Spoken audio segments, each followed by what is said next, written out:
We're going from 0 to 60 with Lilo and Stitch, so let's get cracking!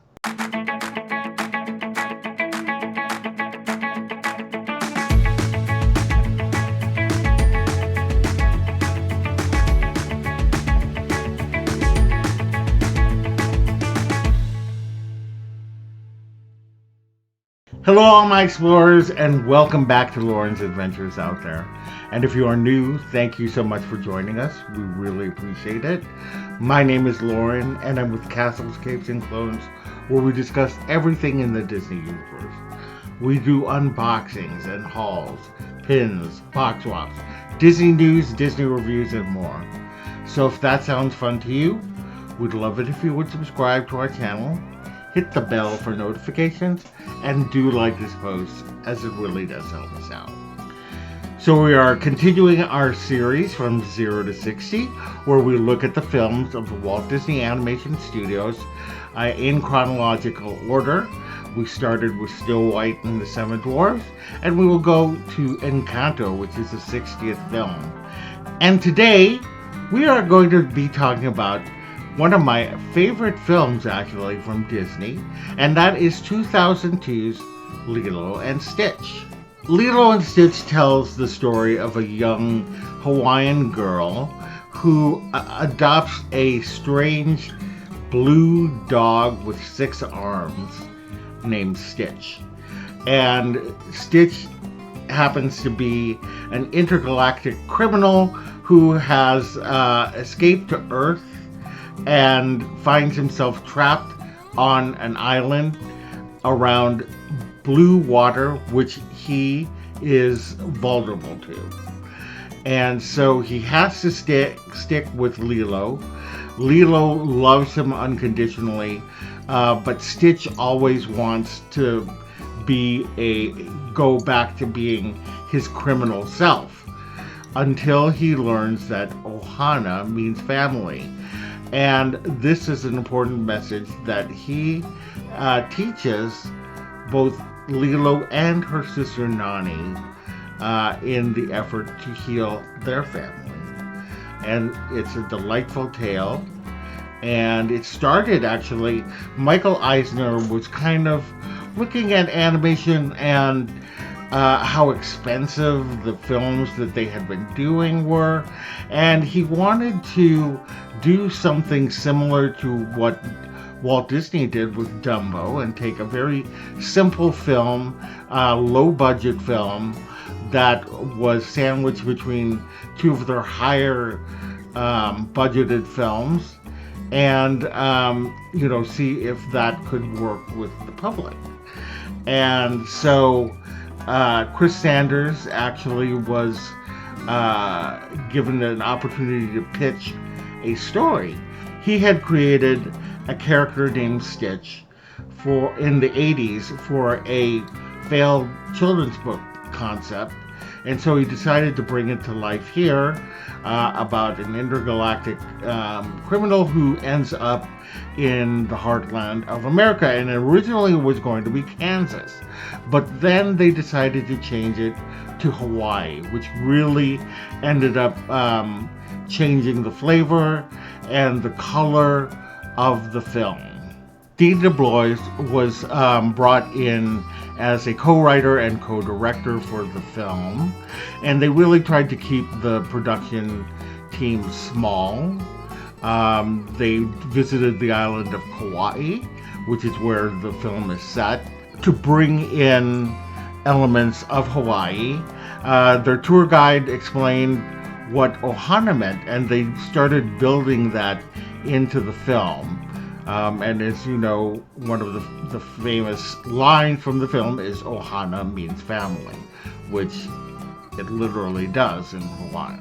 They also wanted to show what it was like to be an actual person living in Hawaii of native descent. And they had Tia Carrere, who played Nani, and Jason Scott Lee, who played David, both of them who were of Hawaiian descent. They brought in a lot of the Hawaiian language, the colloquial language of slang, and then They also brought in Mark Keali'i Ho'omalu, who was a chant master, to view what hula was and what it meant to Hawaiian culture.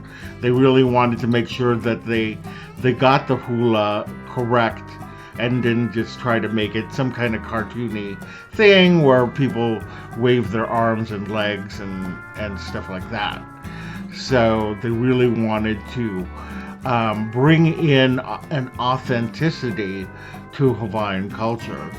They also thought that the relationship between the two sisters, Lilo and Nani, should be a major plot element. And it's not something that they often would explore in a Disney film.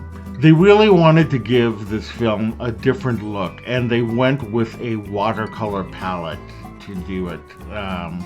And there is a book that I have that has a lot of the kind of watercolor drawings and paintings that they use to inspire the film, and they're just gorgeous. I love watercolor. They also had to try to keep the budget down. They kept it strictly 2D, and they based the drawings around Chris Sanders' personal style, which was very round and non-angular, just this beautiful kind of flow to it, and really lent itself well to kind of the extraterrestrial look of Stitch, and they really tried to avoid angles altogether. At one point in the film, there is a part where Stitch hijacks a 747, and he was piloting it through a city, but because of September 11th, they took that out to avoid any controversy. Lilo and Stitch would also be the second film that was primarily worked at then Disney MGM Studios in the Walt Disney Animation Florida division, and the first one being Mulan and the other one being Brother Bear. There were 3 films that were primarily worked on there, and Lilo and Stitch was one of them. Marketing wise, they did actually a fantastic job.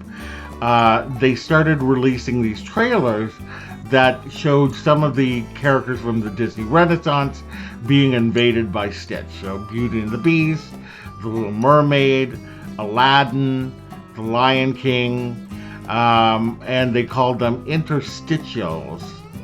And it was really fun. I have to admit that those trailers were what brought me into the theater to watch the film. The soundtrack was made up mostly of Elvis songs. There were 2 other songs that were included. The first was Hawaiian Roller Coaster Ride, which was written by the chant master Keali'i Ho'omalu, and the score writer Alan Silvestri. Keali'i Ho'omalu recorded the song with Kamehameha School Children's Chorus. There was actual bonus feature showing them working with the Kamehameha School, and it was just really a beautiful thing to watch. I wish that they had included it on Disney Plus. I don't know why that they don't. To those who don't know what the Kamehameha schools are, they are schools devoted to teaching Native culture back to children of Native Hawaiian descent. The other song they recorded together was Hemelo Lilo, which takes place at the beginning of the film. It's a beautiful song, completely in Hawaiian language, and it tells the story of Kalakaua, the last king of Hawaii, and the ascent of Liliuokalani as the queen the last queen of Hawaii. Box office wise, the film actually did pretty well. It made only $500,000 less than Minority Report, which came in first. In its second week, it fell to third against another Steven Spielberg film, Mr. Deeds. And then as Men in Black 2 came out, it plunged to fourth place, but it did manage to keep families coming in despite having other blockbusters like Spider-Man and Star Wars Episode 2, Attack of the Clones. So overall, it did very well for its budget, and it did well with critics. It scored 87% on Rotten Tomatoes.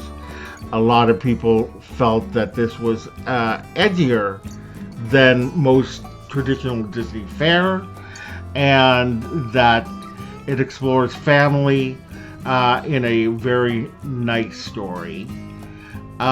So Lilo and Stitch actually is one of my favorite Disney films. I kicked and screamed going into the theater to watch this film, just because I thought, oh, this is going to be dumb, and I really loved the film when I came out of it. Now, do I get sick of seeing Stitch all the time? Yes, just like I do with any character that you see all the time. You know what I mean? Do I feel Ohana means family is used too much? Yes, although it is a very lovely saying. But again, I love this film, and the film to me is more about the relationship between Lilo and Nani, and how Stitch helps them repair that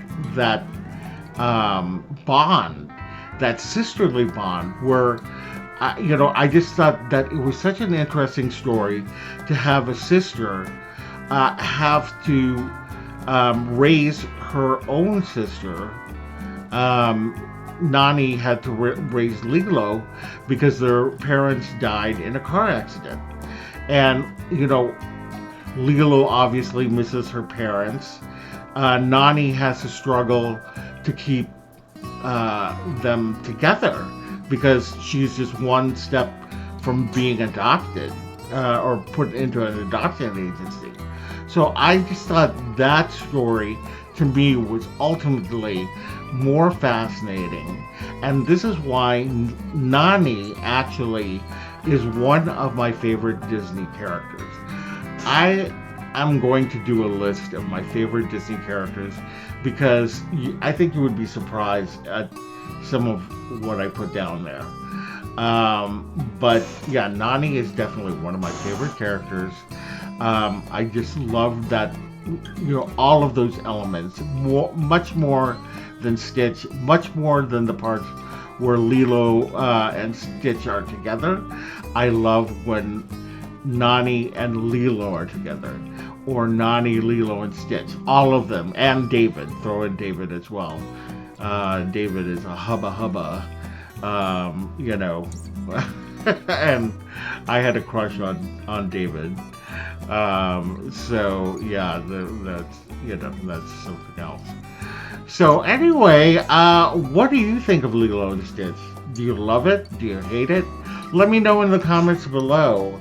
And if you had a good time, we would love it if you would subscribe to our channel if you aren't already. 64% of you are not subscribed to our channel, and it's very quick and easy to do. All you do is hit that red subscribe button. Then we would love it if you would hit the bell for notifications, and do like this post, as it really does help us out. Visit us on all of our socials down below.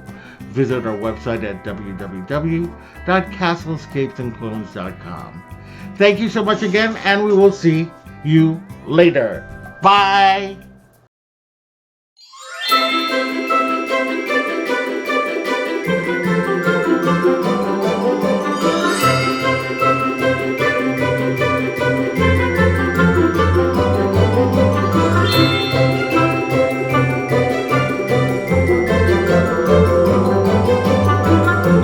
Bye.